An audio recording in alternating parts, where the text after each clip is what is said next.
Hello, this is Lady Boulay, and thank you for clicking on Black American Lineage. Thank you for all of your support. The channel is growing and everything is looking good. Today we're going to journey through our past and we're going to talk about you can't change past wrongs. And this is concerning the Buffalo Soldiers. Some of you may have heard about this, but probably not unless you're a real history buff. But we are proud of the Buffalo Soldiers. And America was what America is. America is what America was. And this is truly a tragic story. And now they're coming back 100 years later trying to correct it. And so that's how come the title says, you can't change past wrongs. The United States Army has made a historic decision to overturn the convictions of 110 black soldiers, including 19 who were executed for a mutiny in a Houston military camp 100 years ago. So America has decided to overturn the wrongful convictions of 110 black soldiers, 19 of whom were executed. This action is part of an effort to rectify the harsh punishments imposed during the Jim Crow era, which were fueled by racial discrimination.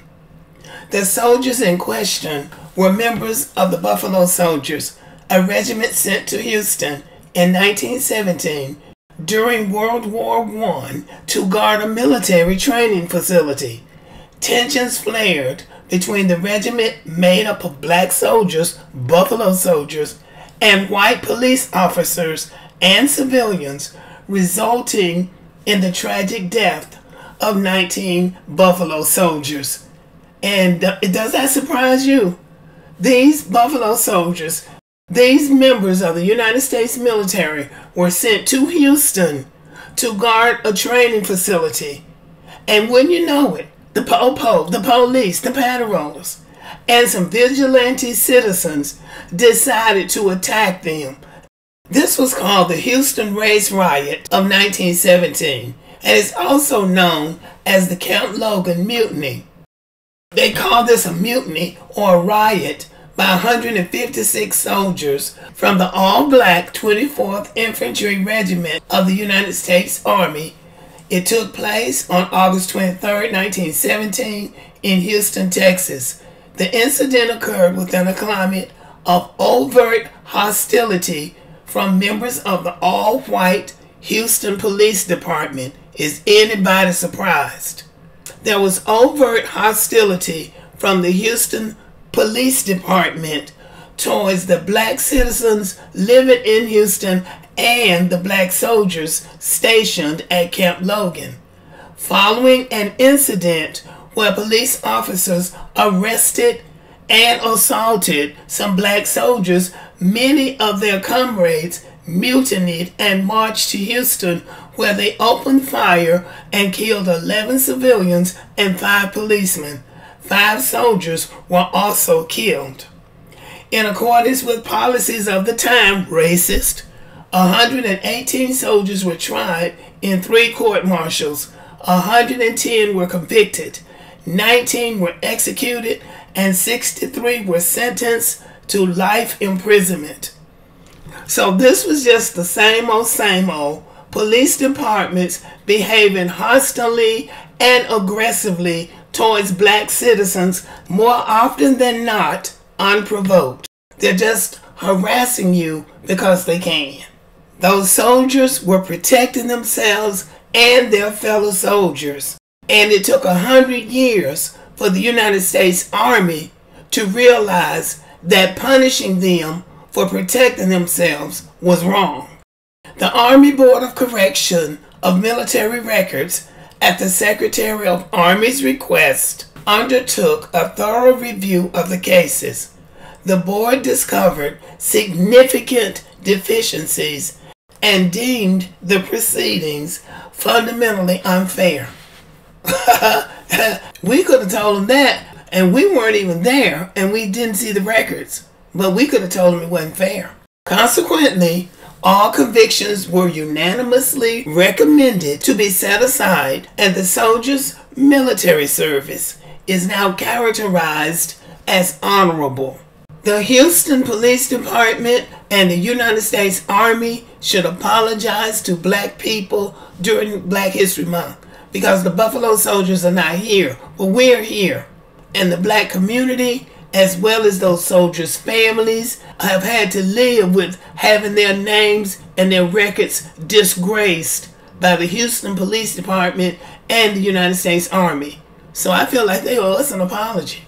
Secretary of the Army Christine Wormuth emphasized that this action acknowledges past mistakes and aims to correct historical inaccuracies. Wormuth stated, after a thorough review, the board has found that these soldiers were wrongly treated because of their race and were not given fair trials. Well, whoop-de-doo, whoop-de-doo.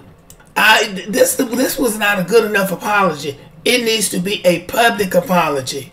The correction of military records will extend to recognizing the soldiers' service as honorable. Additionally, families of the soldiers may be eligible for compensation. It was 100 years ago, but as many of those Buffalo Soldiers as there were, they got some kinfolk still living, and they ought to be collecting their check because they deserve it. The roots of the historic decision can be traced back to August 1917, when the Buffalo Soldiers, part of the all-black 3rd Battalion of the U.S. Army's 24th Infantry Regiment, marched into Houston amid racial provocations. Their mission was to guard Camp Logan, a military training facility under construction for white soldiers destined for service in France during World War I.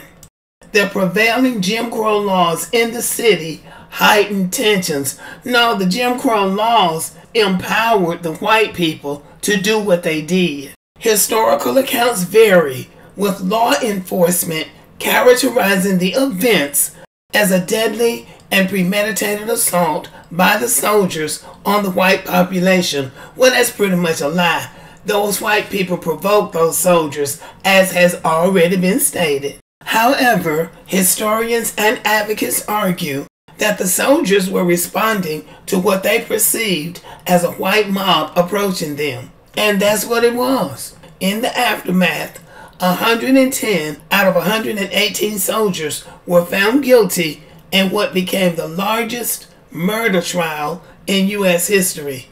Yeah, wouldn't you know it? And I'm just going to put my little 2 cents worth in. Probably what happened was those police officers and those vigilantes called themselves going to fight the soldiers. They got beat. And it's always the case when white people try to fight black people and get beat, then they start playing the victim. You attack them.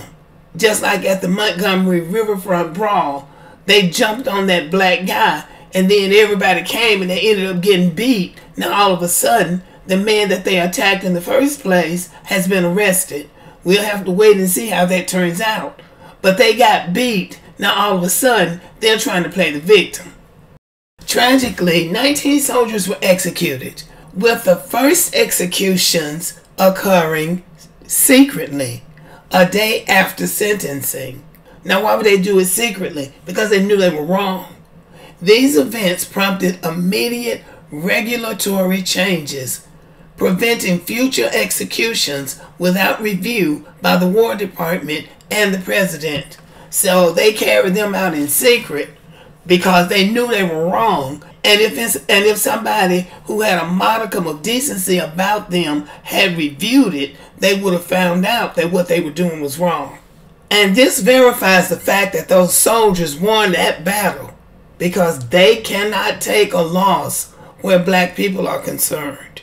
The families of the soldiers now have the opportunity to seek benefits through the U.S. Army Board for Corrections of Military Records. Yeah, they had to correct the military records because they made a colossal mistake in what they allowed to happen to those soldiers.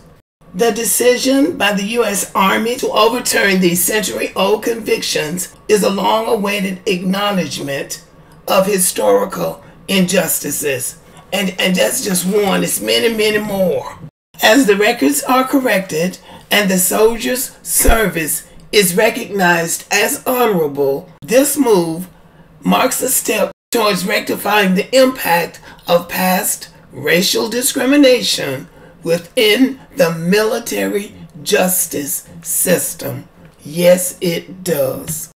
At the end of the day, you can't fix past wrongs. The news of these soldiers being finally granted honorable discharges led to a lot of controversy online, with many speaking out in favor of the soldiers.